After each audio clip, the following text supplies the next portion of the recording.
que o Neymar ia lá pro PSG. Ele me contou, você acredita? Tô brincando. A história do Neymar é a seguinte.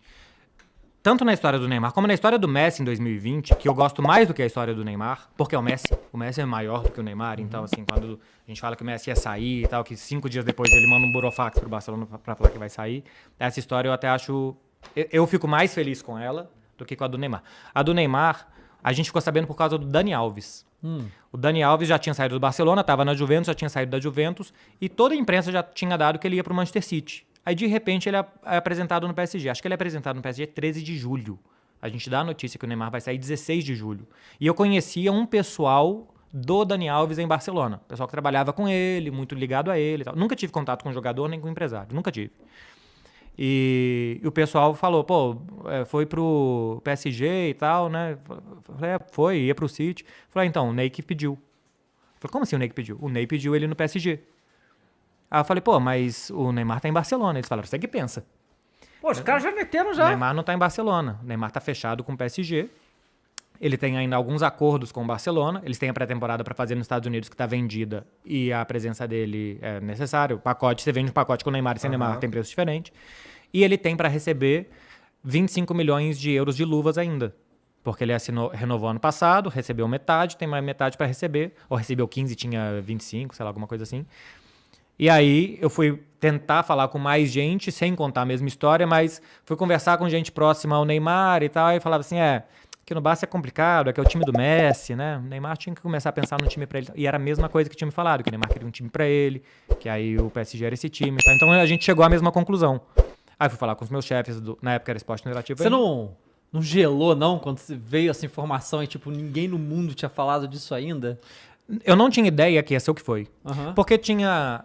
2 meses antes, a gente tinha dado a notícia que o Luiz Henrique ia sair do Barça. E não aconteceu nada. Não sei se é porque era uma coisa que meio que todo mundo já esperava, assim, sabe? O Luiz Henrique já estava no 3º ano e tal. A gente deu a notícia na Esporte Interativo na época e tal. Não fez muito barulho. Então eu achava que a do Neymar, ia ter uns retweets, umas coisas assim, que eu ia participar de mais programa da TV. Olha a ingenuidade. Eu lembro que eu mandei pro pessoal e falei assim, querem gravado ou entro ao vivo? A gente não tinha noção do que ia acontecer. A única coisa que a gente fez antes, eu liguei pros meus chefes, falei, cara, a gente tem isso, isso aqui é muito importante e tal, como é que a gente vai dar? Então vamos, exatamente porque o Luiz Henrique tinha dado errado, vamos fazer melhor isso aqui, vamos programar que você faz um tweet, o Esporte Interativo vai começar a subir as artes, tudo, você vai entrar ao vivo, você vai ficar, vamos mudar a programação, os caras do Brasil, na época o Esporte Interativo estava em todo lugar, né, tinha Nordeste, Porto Alegre, São Paulo, Rio, BH e tal, tava em todo lugar. Os repórteres vão fazer só repercussão pequena e tal, e você vai ficar a programação inteira. Então a gente montou um plano, e aí o Diego, meu chefe, falou assim, cara, o que pode dar errado? Ele não ir, né? Foi nessas palavras, parece que você tava lá. Ele não ir. Agora eu falei, olha, essa é a maior mesa de pôquer do mundo e a gente tem um par de as. Se a gente não der um all-in agora, a gente não vai dar nunca mais. E se tem uma coisa que jogador não faz, é furar com outro jogador. Então se ele falou, Dani, vai pro PSG que eu tô indo, aí depois a gente descobriu que no casamento do Messi eles conversaram, que o Barcelona PSG, a remontada e tal, que o Neymar foi o principal jogador e o Messi saiu em todas as capas do jornal. Foi em 8 de março, dia 28 de março teve um Brasil e Paraguai e o Neymar conversou com os caras do PSG, os caras do PSG falaram, se você quiser a gente conversa com o Maxwell, que era o diretor na época.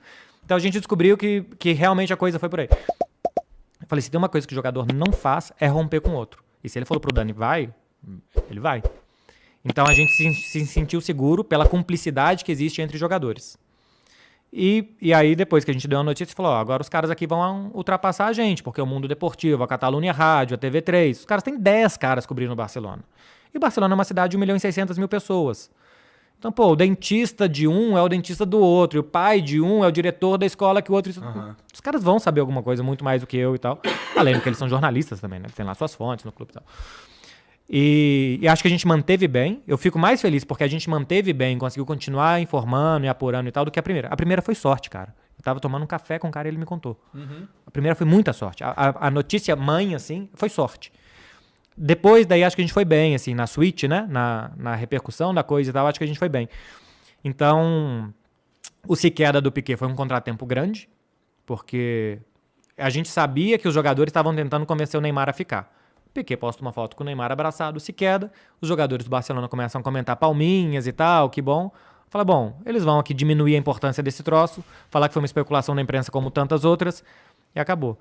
Isso foi um domingo à noite. A minha fonte trabalha só em horário comercial. Então, de domingo à noite até segunda de manhã, eu fiquei no escuro. Só que eu fiquei no escuro fazendo ao vivo. Falei, ó, aparentemente ele vai ficar mesmo, porque tá fazendo isso e tal, pode ser, não tem nenhuma informação, mas... Então a gente passou ali umas 14 horas ruins mesmo disso. Mas assim, vocês deram falando assim que as informações que vocês tinham apontavam que ele ia pro PSG, era isso? Mas não sabia que estava fechado, se não tava valor, não sabia nada, né? A gente sabia que o PSG ia pagar a multa, que o Barcelona não ia vender, que o PSG ia pagar a multa, e que era os 200 tantos 222 milhões, que o Neymar, que só ia se concretizar daqui a 15 dias, então era 16 de julho, então, e o Neymar realmente saiu 2 de agosto, foram 15 dias, porque ele ainda tinha atos para fazer e tal, e que os combinados tinham que ser mantidos, porque a gente não sabia se tinha assinado, mas que estava tudo combinado. Então, se os combinados fossem mantidos, em 15 dias ele seria jogador do PSG. Porra, muito louco, assim, muito interessante ter sido na cagada. E a do Messi também foi. Quanto a do Messi? A do Messi foi o meu telefone tocou. E o cara falou, você não vai acreditar. Foi depois do 8-2, e quando teve o 8-2, eu conheço gente, jogadores ali e tal, mais ou menos, e no campo ainda o Piquet deu uma entrevista dizendo que se ele era o problema, ele saía. Ele foi o cara que deu a cara a tapa, né? Um dos capitães, falou, olha, se o problema sou eu saio, não tem nenhum problema de dar um passo ao lado e tal. E aí a gente repercutiu isso. No dia seguinte, um cara que tava lá em Lisboa e tal me falou, cara, não é só ele, mais gente quer sair. Mas eu pensei na hora, os caras estão muito tristes, estão muito putos. Pô, na hora que você tá bravo, você joga tudo pro ar. Sim. E depois você tenta catar os cacos. Aí no próximo dia, meu telefone toca e fala, ó, você lembra que eu te falei que os caras queriam sair? Então, ele quer sair. Em letra maiúscula, como uma entidade. Ele quer sair. E aí me fala tudo. Quer sair, tá com muita má relação com o presidente, tem uma cláusula no contrato dele que permite ele sair faltando um ano pra acabar. Assim por causa da pandemia, eles seguraram isso? Não foi isso, porque assim, ele tinha que avisar até o final da temporada. A temporada acaba 30 de junho. Por mais que os jogos acabem 25 de maio, a temporada acaba 30 de junho. Todo o contrato acaba 30 de junho. Quando os caras fazem, 1º de julho começam... Então ele tinha que avisar até 30 de junho. Só que 30 de junho não tinha nem voltado La Liga a jogar. Então ele não podia avisar pro Barcelona, pô, ia ser filha da putagem dele. Ó, Barcelona, vou sair, mas vou jogar aqui 10 jogos de La Liga e vou jogar um mata-mata de Champions. Isso não se faz. Então, quando acabou tudo, ele avisou.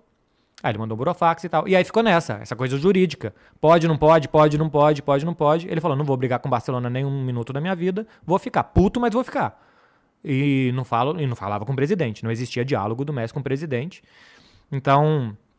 E a gente não sabia disso, que ele ia mandar um burofax e tal. A gente só sabia que ele já tinha comunicado ao Barcelona que ia sair, mas também foi sorte. Por isso que quando as pessoas falam que eu sou não sei o que e tal, eu não sou, eu dei sorte. Eu dou sorte às vezes. Dei sorte nessas duas. Quando teve a do Neymar lá, eu fiz um texto pro Impedimento na época, e o título era Eu não sou o Di Marzio. Porque nem existia Fabrício Romano na época ainda. O Di Marzio que era o cara. O Fabrício Romano queria ser o Di Marzio.